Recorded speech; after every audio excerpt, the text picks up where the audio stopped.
In a quiet little town in France, the people gather outside the king's summer castle. The air is filled with excitement and chatter until the king himself steps out onto the balcony. Smiling warmly, he announces, "We are overjoyed to share the news. We have a baby daughter. Her name is Aurora. Tomorrow, a grand celebration will be held here at the castle, and everyone is invited." The crowd cheers, and the king returns inside to his family.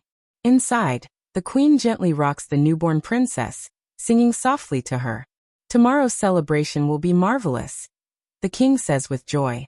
"The whole town will come, and of course, we cannot forget to invite the flower fairies." The castle becomes a place of lively preparation. In the kitchens, the cooks are busy roasting meats, preparing vegetables, and baking sweet cakes that fill the halls with a mouth-watering aroma. Servants sweep and polish every corner, making sure everything shines. Meanwhile, the queen's companions gather colorful blossoms from the gardens, arranging them in vases throughout the rooms, so the castle looks and smells delightful. Baby Aurora sleeps peacefully in her cradle, unaware of all the excitement for the coming day. When morning arrives, the sun shines brightly, and townsfolk, men, women, and children, arrive at the castle gates. Laughter and conversation fill the air as they gather inside for the celebration. Many of the children peer eagerly at the cradle. "Can we hold the baby?" they ask. The queen smiles kindly.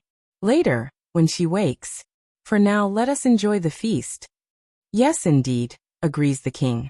"Come sit down. The tables are ready, and so is the food." Suddenly, a little boy points toward the trees. "Look over there." Everyone turns their heads. "Oh," gasps a little girl. "Are those fairies?" "Yes," says the queen with delight. "The flower fairies have come." The fairies float gracefully into the courtyard. "Greetings," they say together. "We have brought special gifts for Princess Aurora."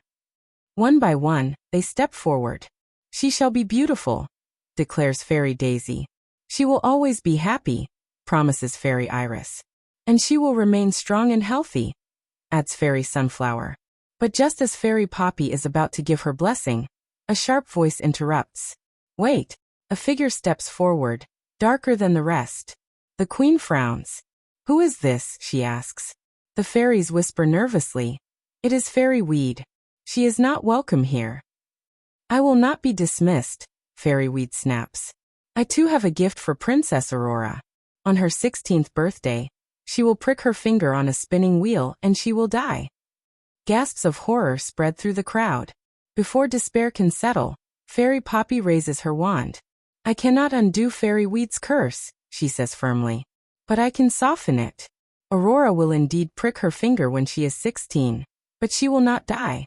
Instead, she will fall into a deep sleep, lasting 100 years. The king, pale with fear, declares at once, "Then we must make sure no spinning wheel exists in our land. Tomorrow, every wheel must be destroyed." The following day, the townspeople gather in the square, each carrying their spinning wheels. One by one, they are broken and burned, until none remain. The people watch solemnly, praying that this will protect their beloved princess from the curse. Would you like me to continue this rewritten version into the rest of the Sleeping Beauty story? Aurora growing up, the curse happening, the prince, and the awakening? Or should I stop at this point where the curse is first given? In the town square, there were spinning wheels of every kind, big ones and small ones, shiny new ones and old worn-out ones. The king's men went through the square and destroyed them all. "Thank you, everyone," said the king. "Thank you for bringing your spinning wheels. I am very sorry that you cannot make your own clothes anymore, but I will help you. I will pay the people in Paris to make clothes for you." The townspeople cheered loudly. Hooray for the king! Hooray for a kind and good king! Years passed, and Princess Aurora grew into a graceful and beautiful young woman. On her 16th birthday, the castle was buzzing with excitement as preparations were being made for her grand birthday celebration. "Come on, Molly," Aurora said to her little dog. "Let's go to the old tower. The door is always locked, but maybe today, while everyone is busy, it will be open." To her surprise, the door was unlocked. Aurora and Molly climbed the winding stairs until they reached a small room at the very top. Inside, an old woman sat beside a spinning wheel. "What is that?" Aurora asked curiously. It's a spinning wheel, the old woman answered. You can touch it if you'd like. Without hesitation, Aurora reached out her hand, and the moment she touched the wheel, the spindle pricked her finger. Suddenly, the flower fairies appeared, fluttering into the room in a hurry. "Oh no, we are too late," cried Fairy Daisy. "She has fallen into an enchanted sleep." "She cannot sleep alone for 100 years, said Fairy Sunflower. "No," said Fairy Iris firmly. "The spell must cover everyone in the castle." At once, the magic spread. Molly curled up and fell asleep by Aurora's bed. The king and queen drifted into slumber upon their thrones. The queen's companions dropped into sleep among the flower gardens. Servants fell asleep while sweeping and dusting. The cook nodded off in the middle of baking a cake. Even the birds in the trees, the cat chasing a mouse, everything and everyone in the castle slipped into silence and dreams.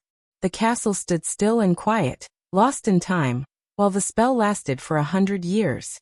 One day, long after, a prince from Spain arrived in the town. The people told him about the legend of the sleeping princess in the hidden castle. "I must see her," the prince declared to his companions. "I will go to the castle myself."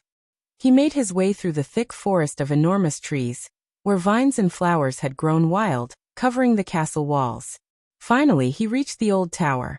There, he found the princess lying peacefully, as if waiting for him. The prince bent down and gently kissed her hand. At once, Aurora's eyes fluttered open. "You are the prince of my dreams," she whispered. "And you, Sleeping Beauty, are the princess of mine," the prince replied. The spell was broken. All through the castle, life returned. The queen's friends resumed picking flowers. The cook began baking again. The birds burst into song. The cat leapt after the mouse as though no time had passed. The flower fairies flew joyfully through the halls. "Prince Carlos of Spain is here," they announced. Aurora smiled and took his hand. Together, they went to see her parents. "Mother, father," she said happily. "This is Prince Carlos. He has come to stay and celebrate my birthday with us." "How wonderful," said the queen with delight. "Yes," said the king warmly. "We are glad you are here, and we thank you for waking us all from such a long sleep." And so, the castle was filled with joy and celebration once more.